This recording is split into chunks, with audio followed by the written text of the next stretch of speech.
Bingo Blitz rules. If your bingo has ads in it, That's not a bingo. if it doesn't have the coolest tournaments, mini games, and the most breathtaking design, Nope, not a bingo. if your bingo moment makes you feel so excited that you just want to burst in joy and scream out loud, bingo! Sorry, so you're playing... Bingo Blitz? Now that's a bingo. Discover a world of excitement with Bingo Blitz, the #1 free bingo game. Download Bingo Blitz and play for free. Now that's a bingo. Imagine what's possible when learning doesn't get in the way of life. At Capella University, our game-changing FlexPath learning format lets you set your own deadline so you can learn at a time and pace that works for you. It's an education you can tailor to your schedule. That means you don't have to put your life on hold to pursue your professional goals. Instead, enjoy learning your way and earn your degree without missing a beat. A different future is closer than you think with Capella University. Learn more at capella.edu. Being a marketer's no sweat. You just have to manage dozens of channels, launch hundreds of campaigns, score thousands of leads, and okay, fine, it's a lot of sweat. Unless you have HubSpot's AI-powered marketing tools to help you do all that and more. Get started at HubSpot.com/marketers.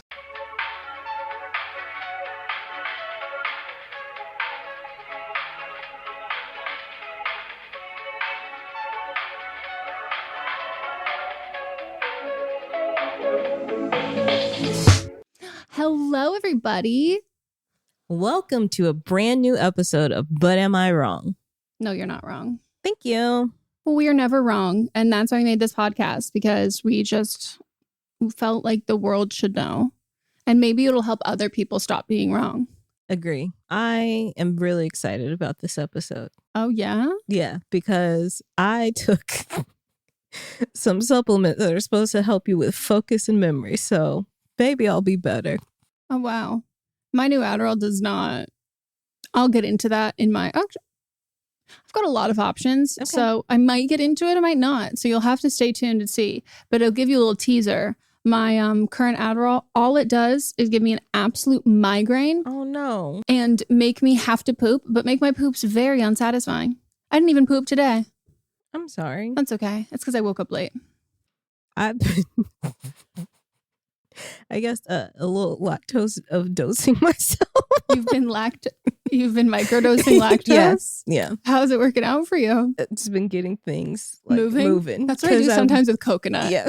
But like, I can't do dairy because that also makes me barf. Yeah, it's not that. It's a protein bar that has a Whey? It's not whey, but it's like they can split up the different parts, and it has like a something in it. Casein? Maybe casein. And so, it's not in a way that it's making my stomach hurt, but it's just helping things along, Wow, that's nice. Yeah. My IBS, just like people talk about, like, you got to be in the mood sexual wise. Like, if I'm stressed about pooping, like, oh, I have to leave somewhere, I need to poop before I go, I'm not going to be able to go. Right.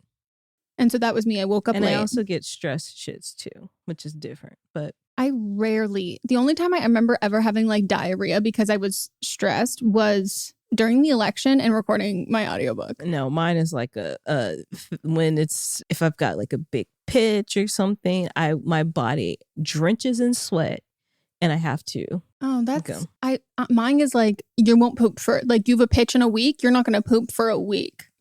That's so brutal. A lot of people, like, anytime I'm like, oh, explosive diarrhea, they're like, oh, jealous. Like, I'm constipated. And I'm like, okay, I get what you mean. But like, there are certain levels of each where I would prefer the other. Yeah.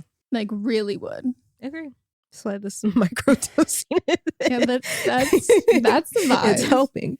Yeah, I honestly, I thought I like essentially was trying to do that last night. I made, or night before last, I made chicken pot pie. And I usually put a little bit of coconut milk in, just a little bit. And it usually can help it out.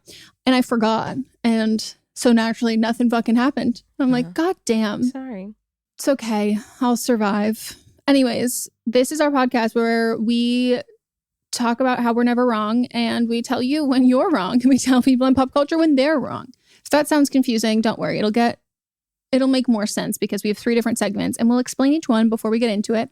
But basically the premise is we tell you when you're wrong, and then you get to participate in one of our favorite aspects of this podcast is we post everything we talk about on our Instagram stories And then you get to vote if you agree, who you think was wrong, who's the hero, who was the villain. And then we read the results on our Friday episode called Fisting Friday. Yeah, I don't think that focused there. No, I was listening to this music that was passing by. Bumping. Mm-hmm. There was a man in a little car behind me on the way here. And when I wanted to roll down my window and be like, I hear you, but like, I'm really concerned for your well-being. Like, it was like my car, my fucking Jeep was shaking. And like, I could feel like I can't do bass. Oh, it just like, it gets into my bones and I want to die. Like, I can't do that. Wow, this whole time I thought the Meghan I was sitting next to was Meghan Trainor. Yeah, I'm not all about that bass. I'm no treble? No, a lot of treble. So this section is called But Am I Wrong? And that's when we pick things from either our personal lives or something that we have a strong feeling or rant or anything that just really grinds our gears that we go off on. And I don't want to say that this is a conspiracy theory because I actually hate conspiracy theories more than anything. Like, I don't even like the ones, like, I get annoyed with ones that are like low stakes. I just don't fucking like them. But this is one that someone tagged me on TikTok and they were like, oh my gosh, you had been talking about this like already and this other people are talking about it now. And that is someone's fucking with our adderall. And I take away the supply chain part of it, but like my theory is that, and this is a lot of people online's theory, is that they're just diluting it. Like, everybody's getting shitty fucking ones. I told you that like we had week before last when we recorded the podcast, I found an old one that I took and it was like I was like, oh, old friend, what it's supposed to be. This was so nice. But the one that I have now currently gives me a headache and makes me like shit. And you have to take multiple. I have to take 6 a day. Yeah. Even before this, I was not someone who went up in my dosage a lot at all. Like, I think I had maybe over the span of like, I've been like treated for it since I was 20, 21. And then up until I got COVID, I think I maybe increased my dosage and switched from like an extended release to like an instant I did something with switching of that like once or twice. And that's in like years and years and years. And after getting long COVID, the brain fog is so intense that when you take it, it's like, oh, it's like I didn't take anything. Mm-hmm. And so then I upped my dosage twice. I had to end up doing that. In the last, I would say probably since like the shortage started, shit's not like, it's just not it. Like, I spent so long 2 years ago, last year or something, figuring out the fillers in different ones because they won't always tell you if there's gluten in some, which kind followers on Instagram were nice enough to let me know that, like, by the way, like some pharmacists are like, by the way, sometimes they use gluten as fillers, but like they don't always tell you. So try and keep a record of like what works and what doesn't. And I go on these, like, it's like I don't know what it's on, like drugs.com, or it's like a pill finder thing where you can go based on that, especially because all the generic ones, you get different ones like every month. You have to request the specific one that you want. And so I've been requesting the same one. And it was like, maybe not the best one that's ever worked, but it was like, okay, it's working better. And even that's not what I have now. But the last couple months that I've had that has not been working well. And I kind of chalked it up to, okay, it's like long COVID wise, like, you know, different times in your cycle, like your menstrual cycle. Adderall doesn't work. A lot of meds don't really like function as well. Or if I'm extra tired, or if I'm like more depressed, or whatever it is, it's just kind of taking the edge off, and it's not taking a chunk off. It's just taking just a little bit. And then I saw this TikTok and everybody was like, no, it's like none of them are working. And everybody was then talking, and these people were doing like sample, like testing with their own of like, I found one from like an old month, because I don't know anybody who has ADHD who takes their meds every single day. You have like one bottle that's got this and then this, like you forget to fucking take them. And people are like, no, from like, it started around like 3.5, 4 months ago that like shit just became absolutely like nothing.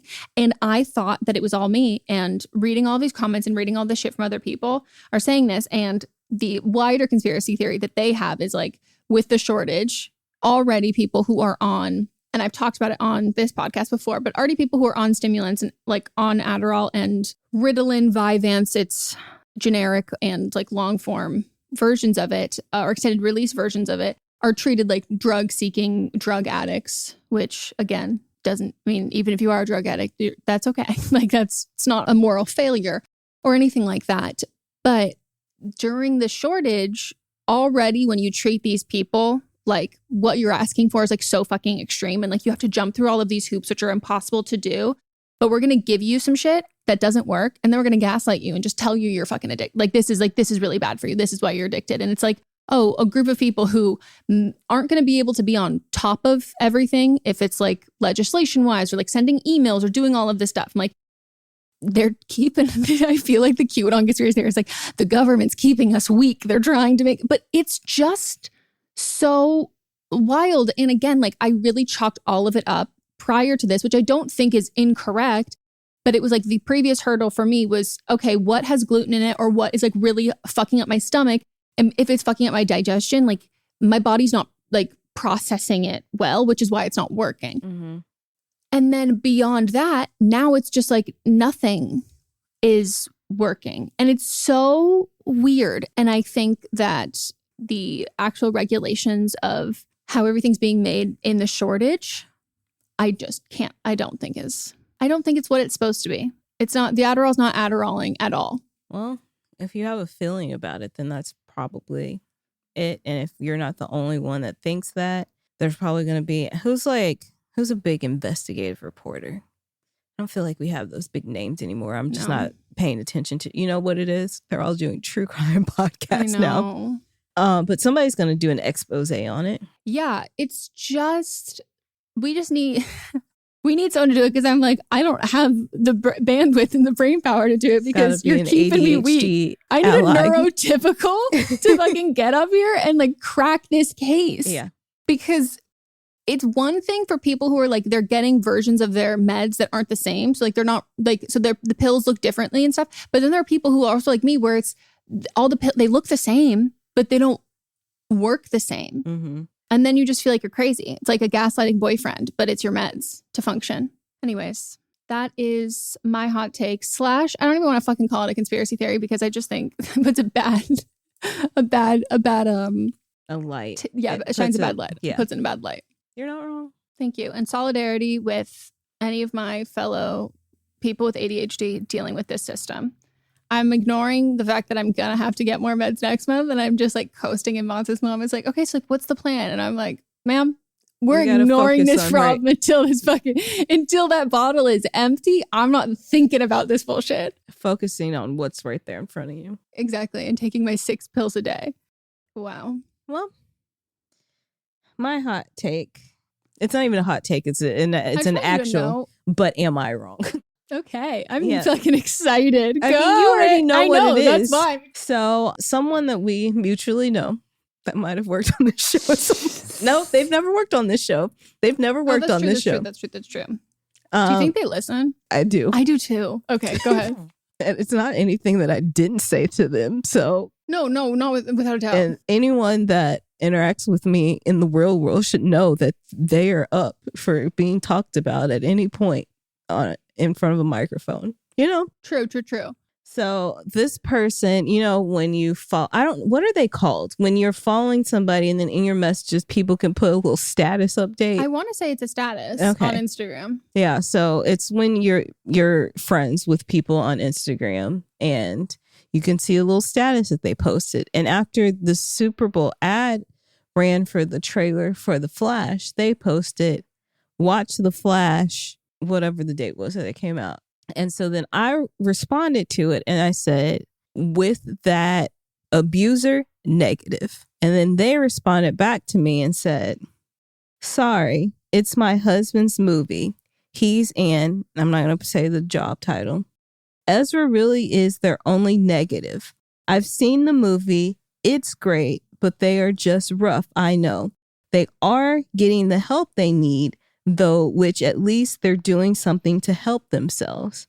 And I responded, oh, so we're taking money over morals. And then they didn't respond anything back. Did they read it? Yeah. I just can't. And this is like what I said to you. Was it yesterday? Day before yesterday? Sunday. It was on Sunday. Yeah. So I said to you, and I was like, why is this person acting like they're getting like back end or residuals? Like, you got your money. Yeah. Months ago.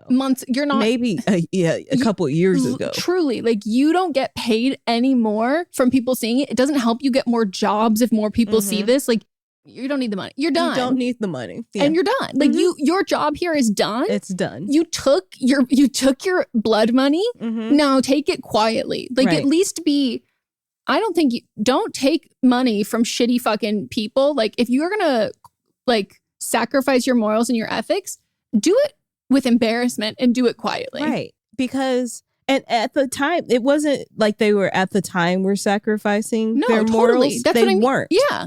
And then, things were happening. Things came out. Yeah.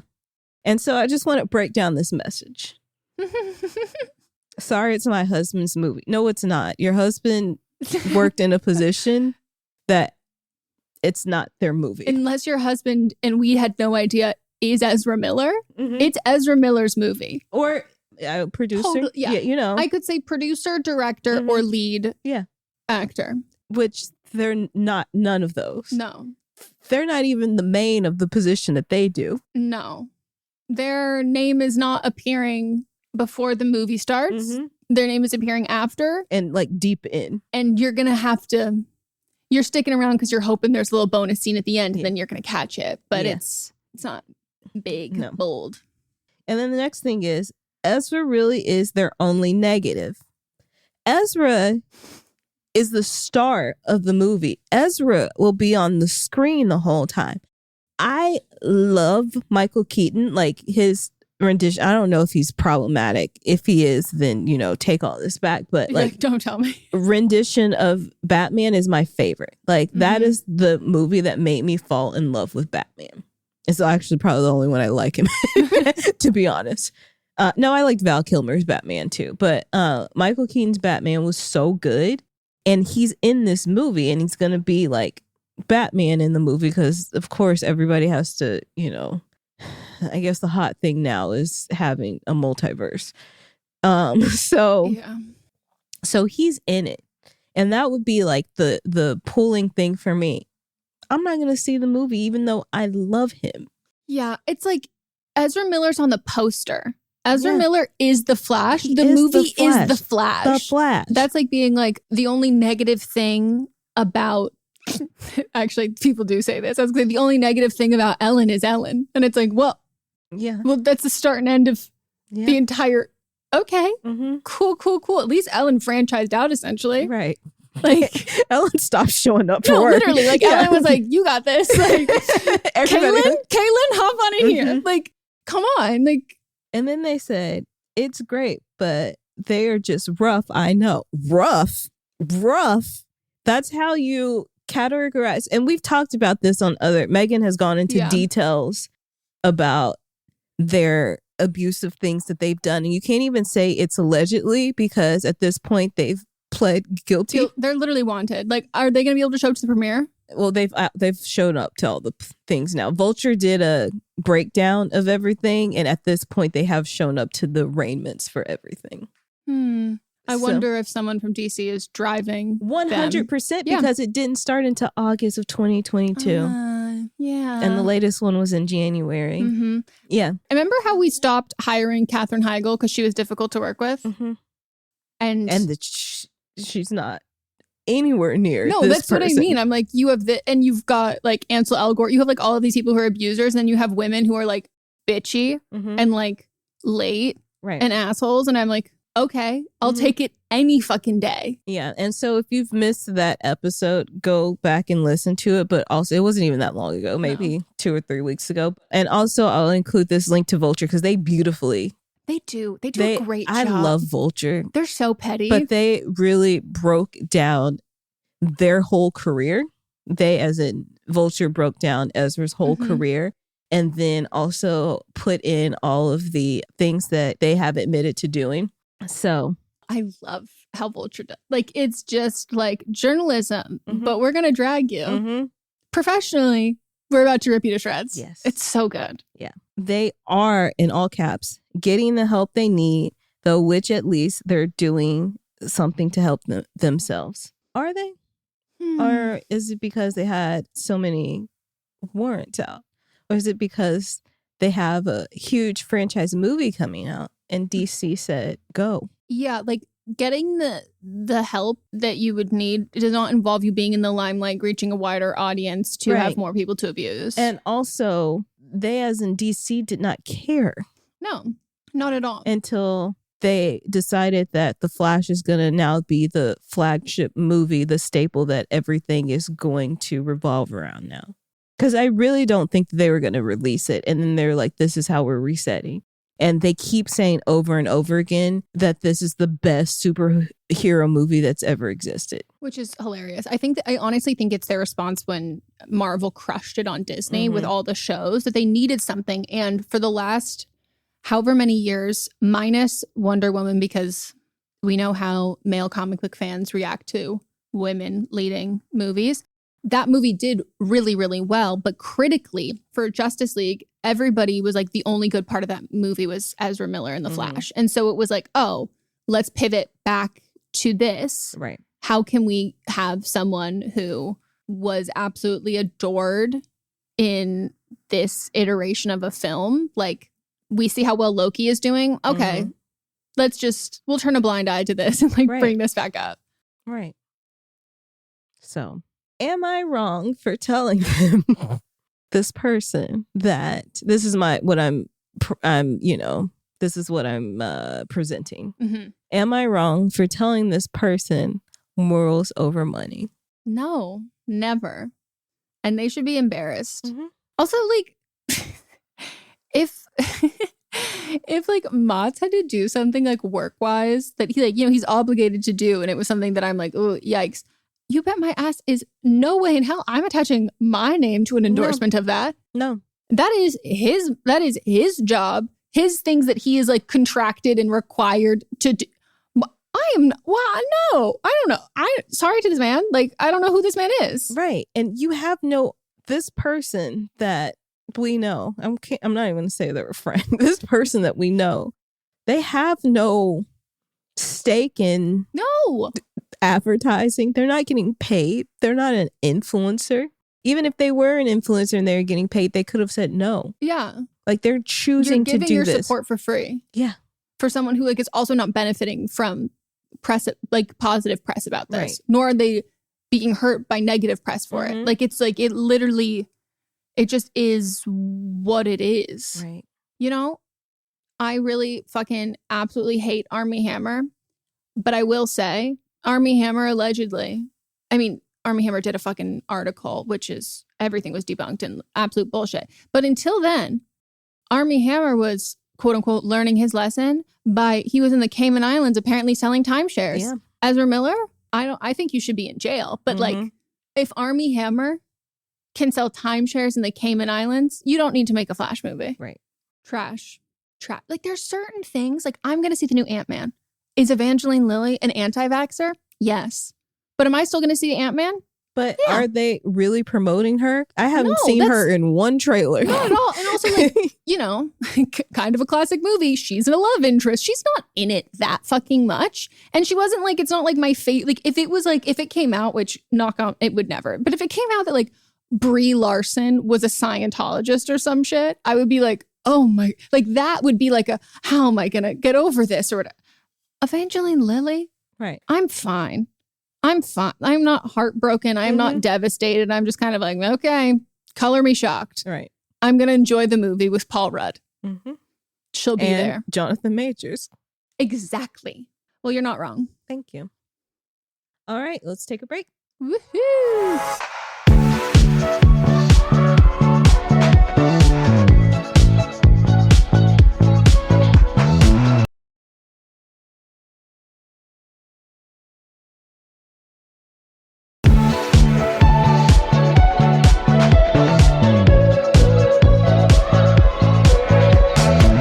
Back from our break, and it is time for our second segment.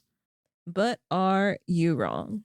And this is when y'all write in and share your own experiences of when you may have been wrong in a situation. And you do that by writing to butamiwrongpod@gmail.com. Keep it to 300 words or less.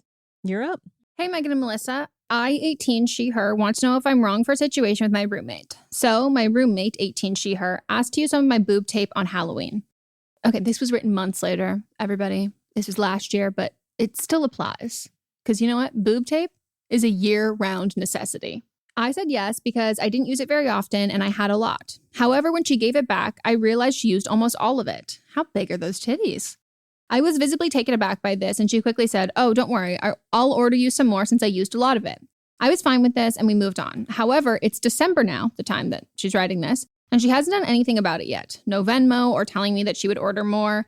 Nothing else is said about the subject besides her telling me that she would get more on Halloween. I want her to order more for me, but it's been a few months and I don't know if that offer is still valid because it's been so long. We also aren't as close as we used to be, so I feel kind of weird about asking. Am I wrong for wanting her to pay me back or get me some more tape, or should I just forget about it? Also, for context, it's a very nice boob tape. It can only be ordered online and it's $20 a roll. Holy shit, not including shipping. Thanks so much. I've been listening since the beginning and I love all your content. Well, thank you. And you are so not wrong. No. Send a Venmo request. People owing you things when they say they're going to pay you back is always, there's no time limit on that. You think the credit card companies are like, statute of limitations on debt? They're like, after this point, it's been 4 months. They're like, you know what? I'm going to wash my hands clean of that. They might do it after like 3 months and then you get a charge back on your account. But you're not, and then your credit drops. Yeah. But or you can file for bankruptcy. Yeah. But this is not like you're not wrong. Ask for it back. Send a Venmo request. This is pretty easy. Yeah. I just think that like when people like loan you things, like that's like very kind. And I think that like I'm someone who's like a very forgetful person, but like I like to try and, put that in my notes app or like do something or whatever it is. But I've also been on the other side of it where I've like had to ask someone for like money that they owed.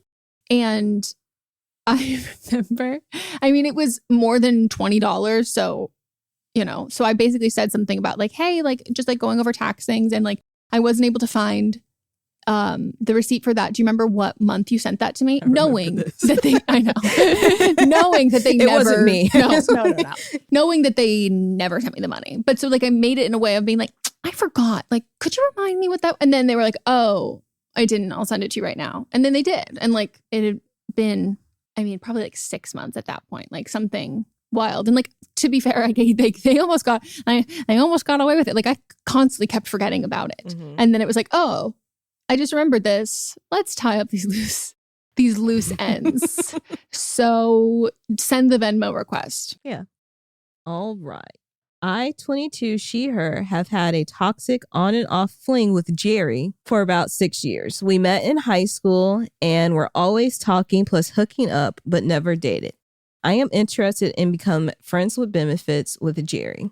I don't have romantic feelings for him anymore, and to my knowledge, neither does he. Or so I thought. When we reconnected in December, he led with, "I'm not looking for a relationship / girlfriend right now." And I said, okay, that sounds fine. When I brought it up, friends with benefits recently, I asked him, do you think we are still attracted to one another? Would you be interested in friends with benefits? And he said, I don't think you are, which means I'm not either, referring to thinking I'm not attracted to him. Can you imagine? He literally thought she brought it up. So she would be like, by the way, I think you're ugly. Like, it was like, oh, that makes me sad. I responded with, I'm not. And he abruptly replied, well, you can let me know when you figure out those feelings. I'm going to bawl my eyes out now. Oh my God. Jerry. Run. And then stopped responding. Am I wrong for asking him to consider friends with benefits? Was I wrong in the way I phrased it? I am not as attracted to him anymore, and I'm not sure how he would know that, but I am interested in seeing how things go. Also, we haven't seen each other in person since 2019, so can you blame me? I was recently a victim of SA, and I think Jerry would make me feel safe. Plus, I've always been curious about taking things further physically with him. I would never continue to pursue this if he's uncomfortable and uninterested. Is he? I think the thing is that he's interested in you beyond friends with benefits. And when you said that, that hurt his feelings. And it mortified him too. That that he could have fucked it up in that moment. Yeah, and that you asked him that. And so I understand you wanting to feel safe with someone that you know and someone that you have been attracted to. And I think if that's what you're interested in, then let him know, and let him know that you are attracted to him, because saying I'm not is a passive aggressive way of saying that I am. Yeah. And, you have to be considerate of other people's feelings too, which you were probably protecting yourself in that moment as well. Mm-hmm. But I don't think you're wrong for asking, but you need to be upfront about what you're feeling, and maybe not the whole story of why, but it is if you don't feel comfortable. But I feel like in this situation, it is information that might be good to tell him. Yeah. I'm curious. You said like it's a toxic on and off fling. Like, what's the toxic part? Like, that's true. Is it like, were you both toxic to each other? Or was it like, we've been on and off for like 6 years for so long, so like that in itself is toxic in your POV, which I'm not going to dispute you with that. Like, on and off 6 years, I could see how that might interfere with other relationships and, like all that stuff. So like if that's a toxic part, but if part of like your interactions and you are toxic to each other, I mean, I'm going to say hard pass on all of this, because in order to ethically do friends with benefits, or I just think in general with sleeping with anyone, like you have to be on the same page. And for you, it totally makes sense that like something that's comfortable and you've always been like, kind of curious. You admit that you're not as attracted to him as you used to be, but he's clearly has much deeper feelings for you. So that's not a level or even playing field, because you're figuring it out and he, I think, has already figured it out. Right. So I do think the way that you phrased it, I probably would have done too. Like, it's just like, a fun, cheeky thing. You clearly had no idea that was how he felt and that would be his response, because I do agree that's like kind of like passive aggressive, but like, again, unless you knew the feeling, unless you like, it's a flirty way to say things, but you didn't know that he was a little more serious about it. So this to me is just like, nah. I think the way that you phrased it wasn't necessarily wrong, but I do think you would be wrong if you followed through with this one. It's pretty clear you're both on totally different pages, but I think like wanting to have sex with someone in like a comfortable setting and all of that, like there can be other friends with benefits. Like there's something about like going back to the same one that like we had and all of that, like it can be comfortable and easy in that sense. But if you're looking for friends with benefits, it also, you can have a lot of, it's not a single person role. Like that can be true. Like you can have other friends with benefits just because you don't have to fire someone and hire someone else for that position. This could have been, because there's a lot of positions you can take. Exactly.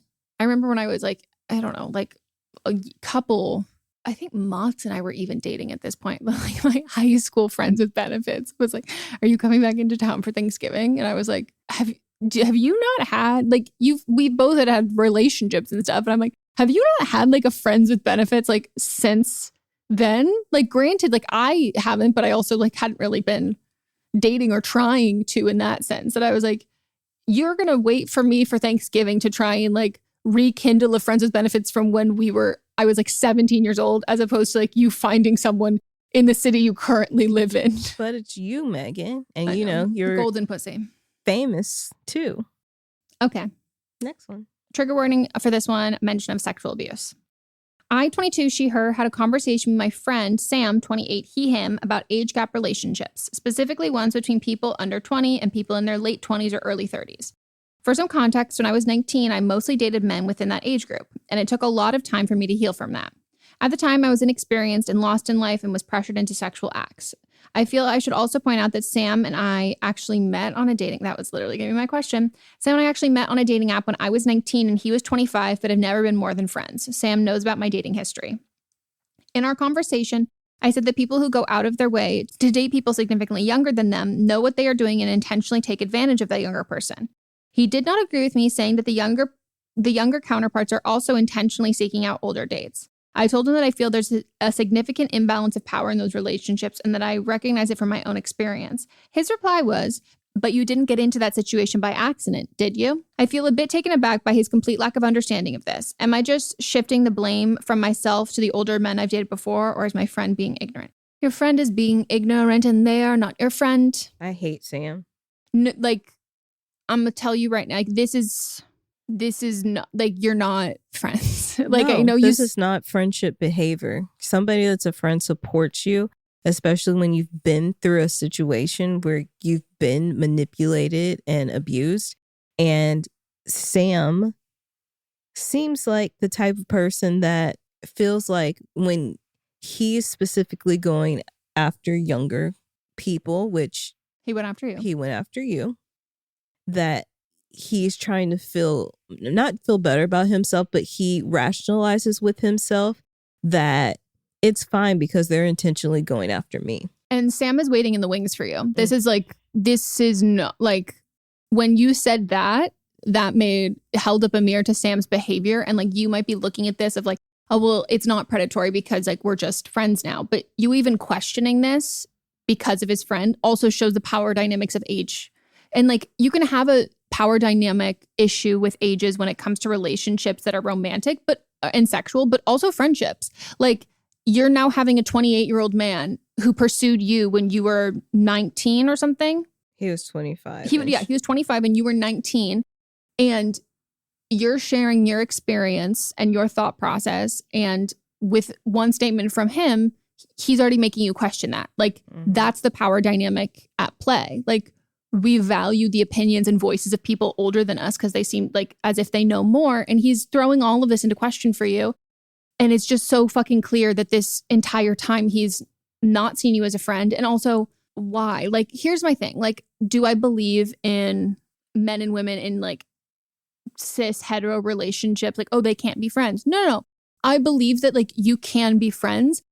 But I do think that it would be very ignorant to not point out that the relationships with very large age gaps that start from, or even not even large age gaps, but start from kind of a romantic place or a pursuing of that.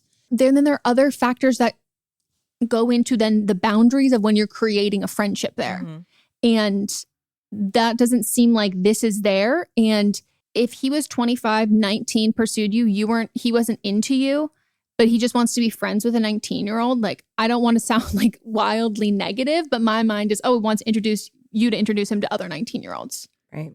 If you weren't compatible dating wise, why is that? You didn't have as much in common. You didn't have blah, blah. So you already have the fact that you're in two different generations. You have two different TV shows you watch as references, all of those different things. You don't have enough in common to date, but you have enough in common to be friends. And it's past, already you have the age gap. Yeah, he can't even see that what he participated in was predatory and gross. And that to me is just you're not even a friend. Right. Yeah. Here's the only time that I will issue any sort of blame to the younger party involved in it. And it is when you reach past the age of 30, 35, and you make your social media presence or your conversations with friends and people and everything promoting age gap relationships or quote unquote normalizing, while then also acknowledging that you are an exception to the rule, but then trying to influence other people into doing something that you then will admit that a lot of them are bad, but yours isn't. So you're fully aware that you are using the shock factor and the clickbait to influence people into a situation that you acknowledge is not healthy or safe the vast majority of the time. Right. That's the only time I think there's onus. And I don't think that there's onus in the fact that you're in that relationship. I think it's in promoting it. So you're not wrong at all. Fuck Sam. Sam is not your friend. All right, next one. I quit my job last Friday. I work in the stock market. Okay. Are you in our Patreon? I work in the stock market, and it's very Wolf of Wall Street, unfortunately. To clarify, racist, privilege, run by white men, and degrading. My former boss is young, 40s, and had a stroke early 2022. Very Wolf of Wall Street. Yeah. Since then, my firm failed to go through the proper HR channels or take the proper steps to ensure a safe and healthy work environment for him or our team. He was suffering from serious brain trauma which resulted in racist and beyond inappropriate comments through each day. Example, when we talked about salary at the end of the year, as we always do, he said, "You are negotiating like a terrorist." When I told him that was inappropriate, he told me I can't be offended because I don't have brown skin. Don't get me started on the sexual harassment comments. My mental health took a toll from this environment with zero support from management. I was able to secure a new job in the same field, but at a much smaller firm. I have been here for a few weeks now. My coworkers are not friendly. The office environment is so quiet. No one says bless you when you sneeze. No one replies good morning to me. Nothing. I'm trying to put in perspective, I came from a very toxic environment to a possibly normal one, but I miss my old coworkers. I miss my colleagues. Am I wrong for switching jobs? Should I have tried to tough it out? There wasn't an option to switch to a different team in my firm, so this was my only option. I feel like I am not giving my new office a chance, but the culture just sucks. Maybe the corporate office vibes just suck in general. But the culture sucked at the other place you were at, and it was taking a toll on your mental health. Yeah. Like, unfortunately, unless you start your own firm, which you probably aren't able to at this point in your career, like you have to mold to what the environment is. And if you don't like it, leave, which you didn't like the environment at the Wall Street type place, at the bigger firm. It was not the kind of place that you wanted to be, so you left. And so, like, you're not wrong for quitting the other place because it was not a good place to be. And this new place it still might not be the best fit overall, but it's the best fit for right now because it's a place where you got a job and they're not one big up. I mean, I hate small talk, but one big up. Yeah. Like this sounds great to me. And I hate all the like, pleasantries. Not just the pleasantries, but all the like bullshit that goes into like a corporate job. The good morning, how was your weekend? The water cooler talk, the team how bonding. are the kids doing? The synergy, all that. You know, we joke about saying circle back, but that's like, I hate all that jargon that comes with corporate. And this place seems like the place you go where there's no nonsense. Get your shit done. You get your work done, you leave, and you don't have to worry. When you're at when you were at the bigger firm, people felt comfortable doing insane things because that was, again, part of the culture, but also because they were probably trying to foster this environment that felt like, you know, just everybody hanging out. Yeah, so they can overwork you. And that's not what this new place is. No. And so show up, get your bag, get more experience. And, you know, eventually, like, when you get more experience, there might be another place that you can go that feels like more of a better fit for you. But this is where you are now. And so, you know, get your money and leave. Yeah. Like a lot of the reasoning behind like team building and like a lot of the very quote unquote casual or really close knit, like we're like a family, like is done intentionally by employers to make you feel indebted. So you will work harder for less money, do longer hours. You'll be asked to do like things that you would never be asked in other jobs. Like the culture of that can be really toxic, even if it feels entirely positive and you feel like you owe people. And that's intentional. That's not on you. Like they're making you feel like that on purpose. So like I agree with Melissa, like all of this is streamlined. I would say that, you know, find one person who seems like someone you can like judge a book by its cover. Like someone who you're like, I like their outfit, or I stalk them on Instagram and like they go to these places on the weekend, or like they seem around my age, or they just like have a picture on their desk of them with their dog and I have a dog or whatever. Ask one person to go out to lunch with you. And like all you need in this situation, if you're a social person, all you need is one comrade. Like you need you just need one person who you can like chat shit with one-on-one if you want, like go to lunch, like someone you can be like, hey, like in the morning. You don't have to foster those kinds of relationships with everyone. But if you need one of those people, I could see you staying at this job for a much longer time. But I think you need to like detox the previous work environment because like you said, like the reason why he didn't get reprimanded from this is because like of the culture.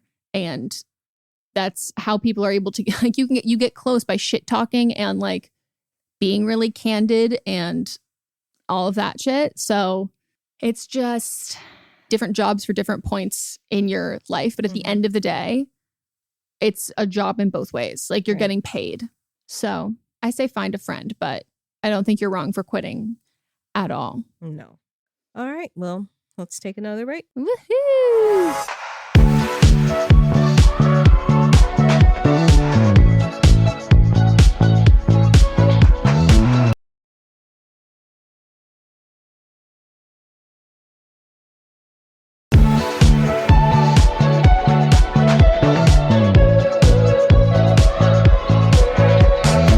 We're back.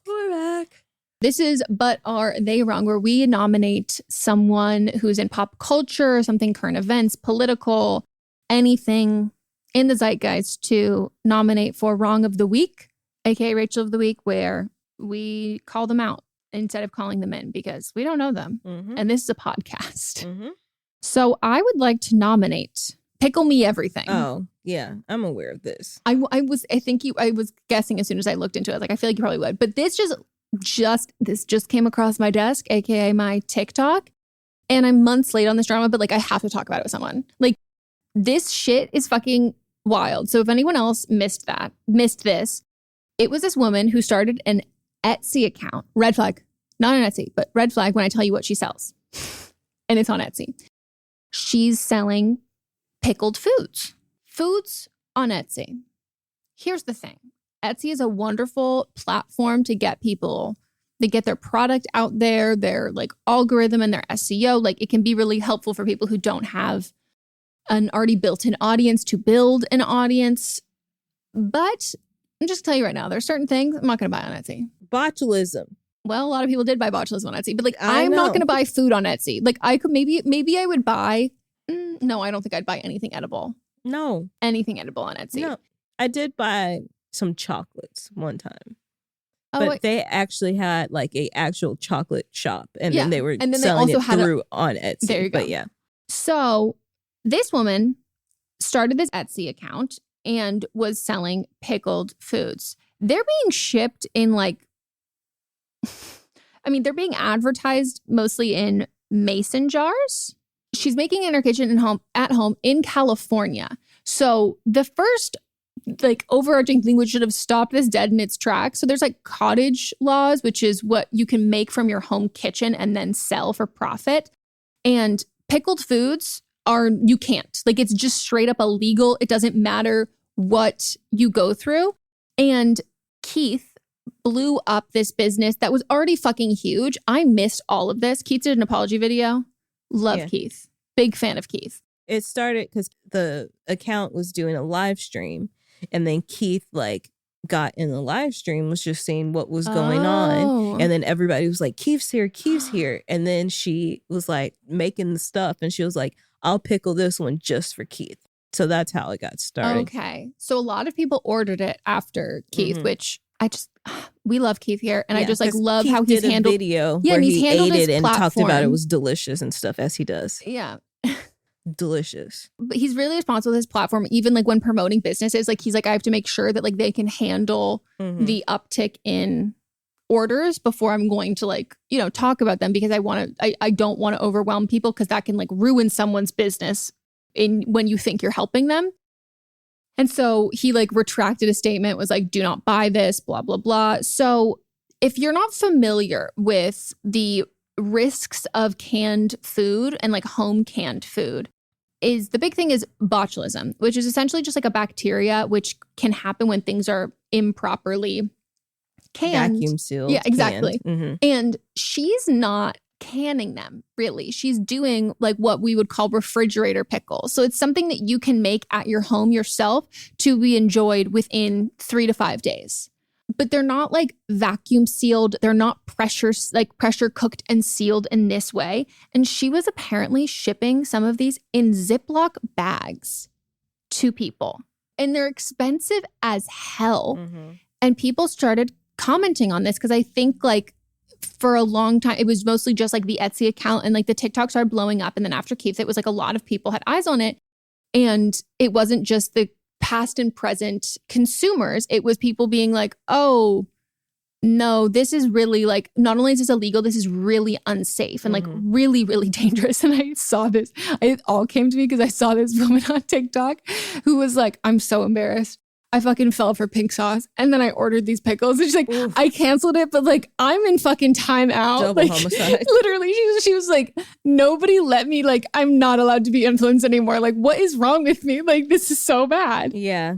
But also, like, she was deleting her comments, so which is making it worse. Like, it was like over a month plus of this one food scientist on TikTok who I saved their TikTok. Let me find. Food Science Babe. Months going on of this account had tried to reach out to her, had commented on things, had been blocked, and it was just going on. And then people were then going from this woman's video, Food Science Babe's video, to PickleMeEverything being like, hey, this is like illegal and really dangerous. Like, please, like, and deleting comments. And recently, they made a video being like, oh, hi, like, you know, I'm really sorry. I'm like, everyone, like, if you want a refund, you can reach out for a refund. And I was like, that's not how it works. You gotta automatically, like, to cover your ass legally, if someone gets sick, you need to issue refunds like stat. Mm-hmm. And not just when people ask. No, to everyone. Literally. Because somebody could, I don't know, die.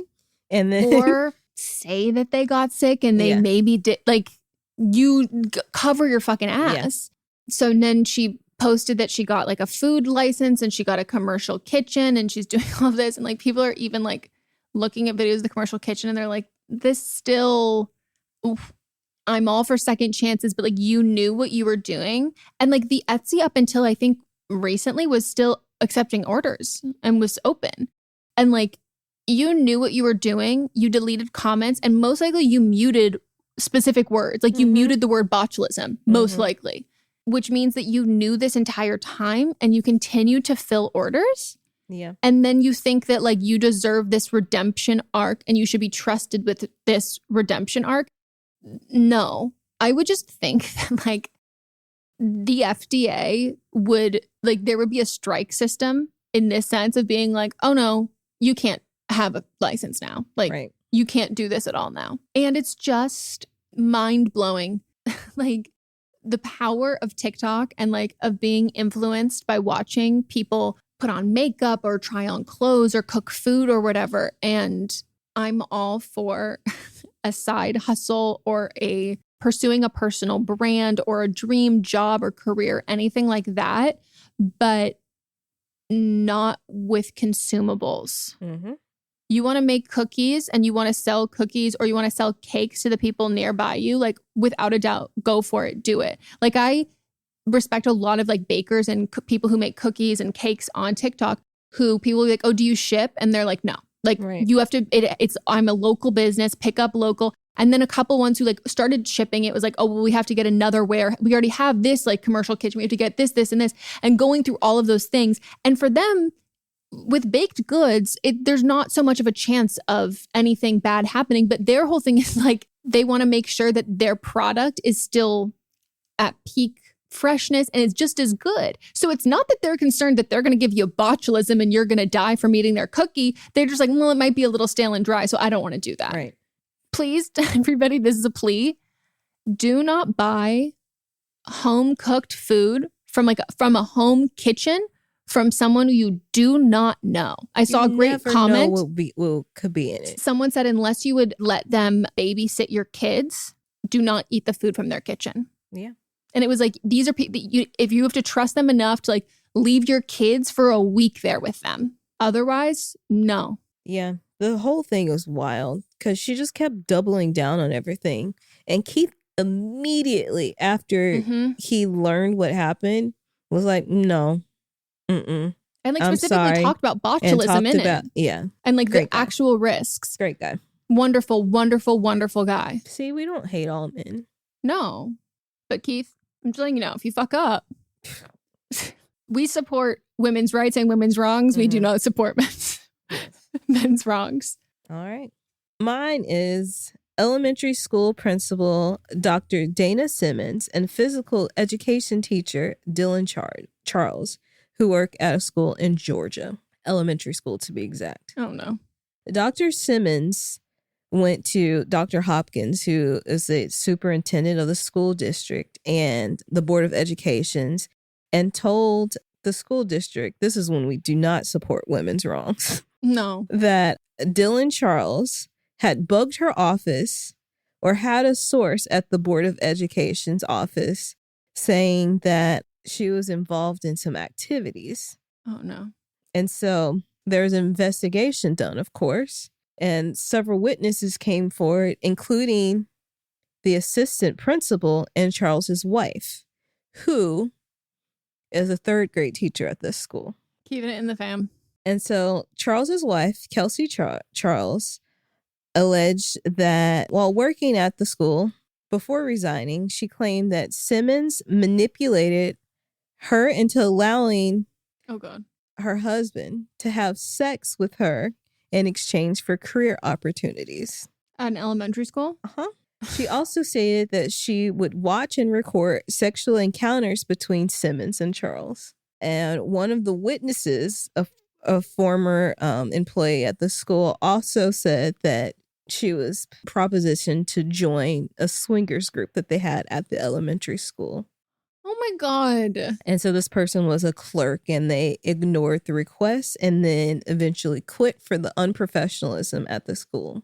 Well, turns out that, of course, it wasn't something for a raise. They'd been having this affair for 6 years. Like, it was not even an affair because the wife was included. So they all had this arrangement for 6 years where the wife was videotaping and taking pictures while they were having sex. Hold up. So she was behind the camera. She wasn't just in control of the footage and like editing. Oh, no. She was there. She was there. Like, okay, like angle, like I need you to cheat to camera.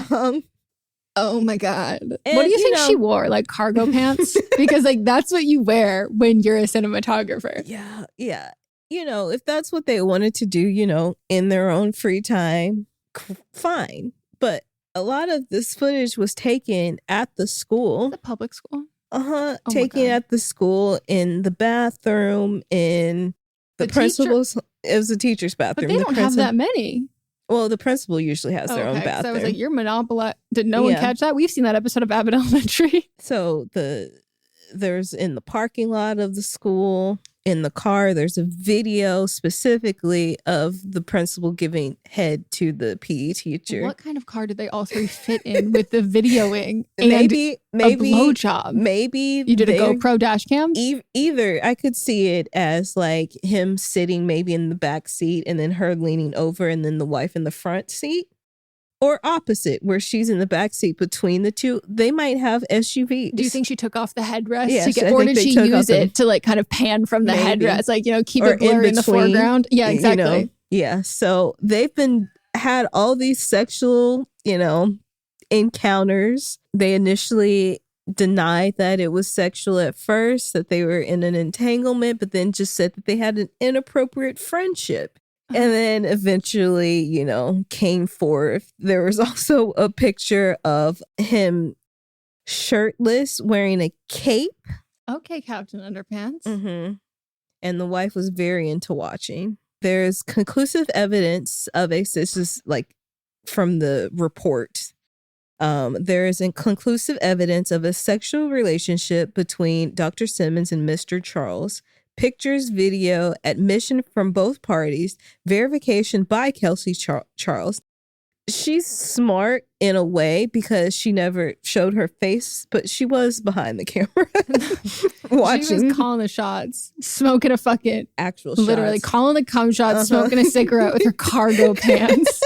Like, There is evidence of sexual activity occurred at Banks County Elementary School. Admission by Dylan Charles. One picture taken in the bathroom adjacent to the principal's office inside the school. Wait, remind me who reported that like the cameras were bugged?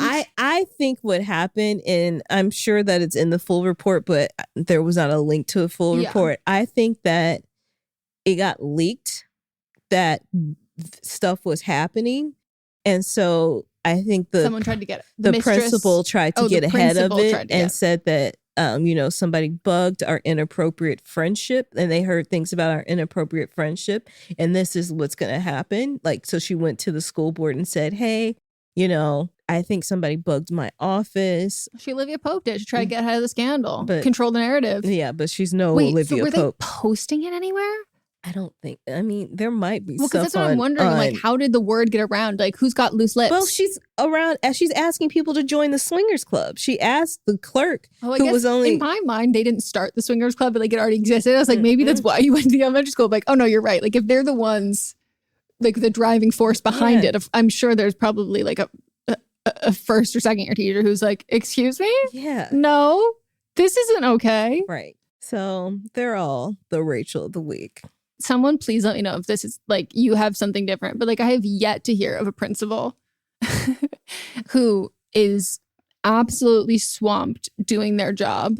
I think my principals were really, really, really well. I had some great principals. Oh, you did? Yeah. I never had a good fucking principal. Like principals, like in my entire experience were like the definition of Ava from Abbott Elementary. No, mine were like very on their job. We also, I don't know about like at your high school, but we had a principal for each grade too. So the assistant principals were like one for each grade. Well, your high school was like what, 9 times the size of mine? Probably. Anyways, stay safe. Hope you enjoyed this episode. If you did, leave us a review on the podcast app. And as always, we will have the votes up for you usually Friday, if not Monday or before Monday. So or on Monday. Vote, on Monday or before Monday. So you can vote on them. And then our Fisting Friday episode, we will reveal the results. You can join our Patreon to watch the video version or just support the show. And if there's anything you want us to talk about in upcoming episodes, whether it's a but am I wrong, like a hot take or something that you want us to rant about, or if you have a nomination of a worst of the week, you can always tag us, send us messages on Instagram or tag us on our personal TikToks if you want us to see something. It's always very helpful. And I think that is it. Go comment on our last Instagram post, something nice, because we need it. Emotionally, I need it. Follow us, and we will circle back next week. Goodbye. Goodbye. But Am I Wrong is a production by me, Megan Rinks. And me, Melisa DeMont, plus Diamond Imprint Productions. Post-production by Coco Lorenz. And production assistance by Melanie D. Watson. What's up, everyone? It's Noah Daniels. Hey, y'all. I'm JJ. Hey, guys. It's Kat. And we're your hosts of the Real Hauntings podcast, where we bring on guests to share their first-hand encounter ghost stories and supernatural experiences. Now on to the trailer. I've been warned to not tell this story, but I think because of the way it ends, it's okay to tell this story, because some people say that with certain entities, to like speak of them or talk about them or in any way like portray them as powerful will attract them to other people. The creepiest thing about it to me is a lot of times it would wait for me to notice it. Like it would just lay its arm out like this, and then I'd be like, where is it? Where is it? And then I'd see it, and then it would just slither back. For more information on the Real Hauntings, Real Ghost Stories podcast, make sure you check out Real.fm to learn more about our podcast and many other amazing podcasts. Hi, this is Rob Benedict. And I am Richard Spate. We were both on a little show you might know called Supernatural. It had a pretty good run, 15 seasons, 327 episodes. And though we have seen, of course, every episode many times, we figured, hey, now that we're wrapped, let's watch it all again. And we can't do that alone. So we're inviting the cast and crew that made the show along for the ride. We've got writers, producers, composers, directors, and we'll of course have some actors on as well, including some certain guys that played some certain pretty iconic brothers. It was kind of a little bit of a left field choice in the best way possible. The note from Kripke was, he's great, we love him, but we're looking for like a really intelligent Duchovny type.